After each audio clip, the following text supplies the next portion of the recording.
Hello everyone. Today we will study chapter 3 of class 7 Delhi 12 to 15th century. जैसे कि हमने last chapter में देखा कि कावेरी डेल्टा एक ऐसा रीजन बन गया था जहां बहुत सारे बड़े किंगडम बने, पर दिल्ली किसी की राजधानी हो ऐसा कहीं भी मेंशन नहीं था। दिल्ली एक मुख्य सिटी 12th सेंचुरी में बनी और तोमारा राजपूत के अंदर पहली राजधानी बनी, जो कि मिडिल ऑफ 12th सेंचुरी में चौहान्स ऑफ अजमेर से हार गए थे। पर तोमारा और चौहान के अंदर दिल्ली एक कमर्शियल सेंटर बना जहां से ट्रेडिंग होना शुरू हो गया था। काफ़ी जैन मर्चेंट शहर में रहते थे और उन्होंने बहुत टेंपल बनवाए। कॉइन्स जिनको दहलीवार बोलते थे वो वाइड सर्कुलेशन में थे उस समय पर। और दिल्ली सल्तनत 13th सेंचुरी में आए तो दिल्ली एक राजधानी बना। कुछ सिटीज़ डेवलप करी उन्होंने यहाँ पर, जैसे दिल्ली एक कुहना, सिरी, जहानपनाह। Rulers of Delhi. किन किन लोगों ने और डायनेस्टी ने रूल किया दिल्ली में, जिनमें राजपूत डायनेस्टी, उसमें तोमारा और चौहान्स थे। फेमस रूलर उनमें अनंगपाला और पृथ्वीराज चौहान थे।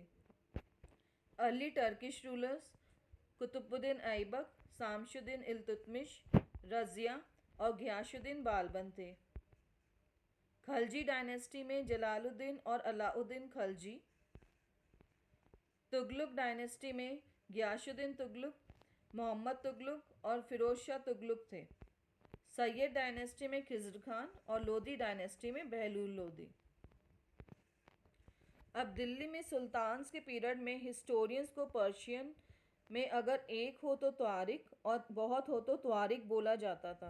ये दिल्ली सुल्तान्स के एडमिनिस्ट्रेशन की लैंग्वेज थी।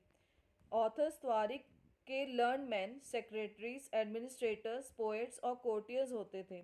क्या फंक्शंस थे उनके? इवेंट्स को काउंट करना, रूलर किस तरह गवर्न करें उस पर एडवाइस करना और एक ऐसी सोसाइटी पर जोर देना जहाँ पर जस्ट रूल हो।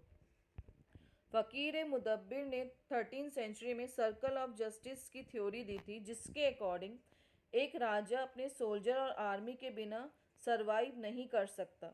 सोल्जर सैलरी के बिना नहीं कर सकता। सैलरीज तभी मिलती थी जब रेवेन्यू हो। रेवेन्यू पीजेंट से आता था और पीजेंट रेवेन्यू तभी पे कर सकता था जब वो प्रॉस्परस और खुश हो। और ये तभी मुमकिन है जब किंग न्याय को बढ़ावा दे और ईमानदारी से शासन चलाए। क्या लाइफ और ड्यूटीज थी त्वारिक की? जो लेखक होते थे त्वारिक के, गांव में ना रहकर शहर में रहते थे, मेनली दिल्ली में। अपने सुल्तान का इतिहास इस उम्मीद से लिखते थे कि कुछ इनाम मिले। रूलर्स को सलाह देते थे कि ऐसी आइडियल सोसाइटी का निर्माण करें जो कि बर्थराइट और जेंडर डिस्टिंक्शन पर हो और उनके आइडियाज़ किसी से भी शेयर नहीं करे जाते थे। What is birthright? बर्थराइट मतलब ऐसा अधिकार जो कि आपका किस फैमिली में बर्थ हुआ है उसके हिसाब से मिलता है। जैसे नोबल्स को गवर्न करने का हक विरासत से मिला है क्योंकि उनका जन्म उस फैमिली में हुआ है। नाउ जेंडर डिस्टिंक्शन, इसमें समाज में मेन और वुमेन के बीच डिफरेंसेस समझा जाता है और मेन को वुमेन से सुपीरियर मानते हैं। एग्जाम्पल, 1236 में सुल्तान इल्तुतमिश की डॉटर रज़िया सुल्तान रूलर बनी। मिनहाज ए सिराज, जो उस समय के हिस्टोरियंस थे, उन्होंने ये अनुमान था कि रज़िया सुल्तान काबिल और क्वालिफाइड हैं रूल करने के लिए। इसके बावजूद उनको एज अ क्वीन रूल करे वो ठीक नहीं लगता था और नोबल्स भी खुश नहीं थे उनके इंडिपेंडेंट रूल से और उन्होंने रिमूव कर दिया था सिंहासन से 1240 में। मिनहाज ए सिराज के विचार के अनुसार क्वीन का रूल एक आइडल सोसाइटी के खिलाफ है जो गॉड ने क्रिएट की है, जिसमें वुमेन मैन के मुकाबले लोअर रैंक पर होती है। पर रज़िया ने अपने कॉइन्स पर और इंस्क्रिप्शन पर मेंशन किया है कि वो इल्तुतमिश की डॉटर हैं। इसके विपरीत queen Rudrama Devi of Kakatiya dynasty of Warangal, जो आंध्र प्रदेश का पार्ट है, उन्होंने अपना नाम चेंज करके इंस्क्रिप्शन में ऐसा प्रिटेंड किया था जैसे कोई लड़का हो। और एक एग्जाम्पल क्वीन दिद्दा का कश्मीर में है। उनका टाइटल बहुत इंटरेस्टिंग था। यह दीदी या बड़ी बहन से आया है, जो स्पष्ट रूप से एक प्रिय शासक को उनकी प्रजा द्वारा दिए जाने वाला स्नेहपूर्ण शब्द है। एडमिनिस्ट्रेशन को चलाने के लिए दिल्ली सुल्तान्स स्पेशली इल्तुतमिश अपने स्लेव्स जो मिलिट्री सर्विस में परचेज किए थे, जिन्हें बंदगन कहते थे पर्शियन में, उनको अपॉइंट करते थे। एरिस्टोक्रेट और लैंड चीफ्टियंस को नहीं। उनको पॉलिटिकल ऑफिसेस की पोस्ट के लिए ट्रेन किया जाता था। वो टोटली अपने मास्टर पर डिपेंड थे और सुल्तान उनको ईजिली ट्रस्ट और रिलाई करते थे। यहाँ तक कहा जाता है सुल्तान को एडवाइस देते थे वाइस मैन कि एक वर्दी और एक्सपीरियंस ले बेटर है एक सन से। खलजिस और तुगलक्स ने भी उन लोगों को हाई पॉलिटिकल पोजीशन पर रखा जो कि उनके क्लाइंट्स थे। क्लाइंट्स वो लोग होते हैं जो किंग पर डिपेंडेंट और उनकी प्रोटेक्शन में होते हैं। उन स्लेव्स को जनरल और गवर्नर्स की पोजीशन भी दी गई, पर कई बार इससे पॉलिटिकल इंस्टेबिलिटी का एक एलिमेंट आया। स्लेव्स और क्लाइंट रूलर्स और पैट्रन के ही वफादार थे और उनके हेयर को सर्व नहीं करते थे। सुल्तान के खुद के सर्वेंट होते थे और जब भी नया मोनार्क आता था तो पुराने और नए राजाओं के बीच कॉन्फ्लिक्ट होता था।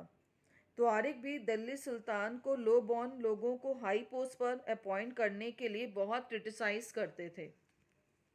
एग्जाम्पल में सुल्तान मोहम्मद तुगलक के कुछ ऑफिशियल जैसे अजीज़ खुमार एक शराब खींचने वाला था, फिरोज हजाम एक बार्बर था, मंका तबक एक बावर्ची और लद्दा और पीरा दो माली थे। यह सभी सुल्तान की हाई एडमिनिस्ट्रेटिव पोस्ट में थे।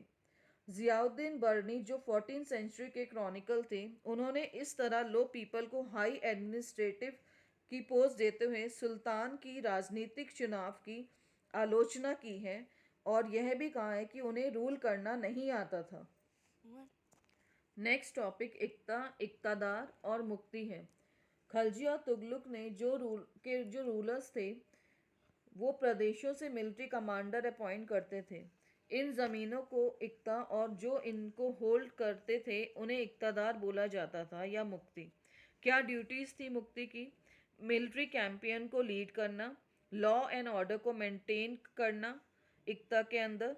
बदले में इनको टैक्स मिलता था एज अ सैलरी जिसमें से उन्हें अपने सोल्जर्स को भी पे करना पड़ता था। कंट्रोल कैसे रखा जाता था इन पर?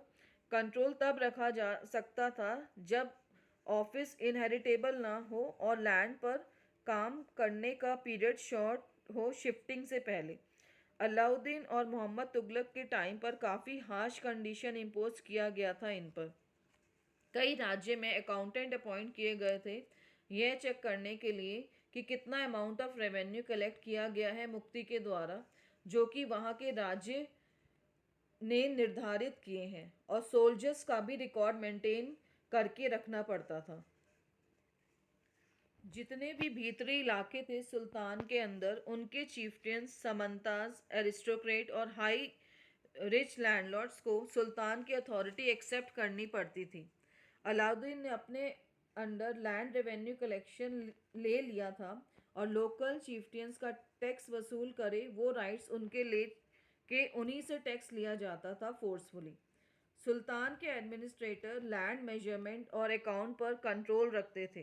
कुछ पुराने चीफ्टियंस और लैंडलॉर्ड सुल्तान के under as a revenue collector काम करते थे और ज़मीन का आंकलन करने में हेल्प करते थे। 3 टाइप्स के टैक्स थे। खेती पर जो टैक्स लगता था उन्हें खारज कहते थे, जिसमें 50% पिजन को अपना प्रोड्यूस देना पड़ता था।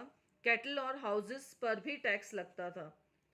कुछ प्रोविंसेस ऐसी भी थी जो सुल्तान के कंट्रोल से बाहर थी, जैसे बंगाल की प्रोविंस, गैंगेटिक प्लेन और फॉरेस्टेड एरिया।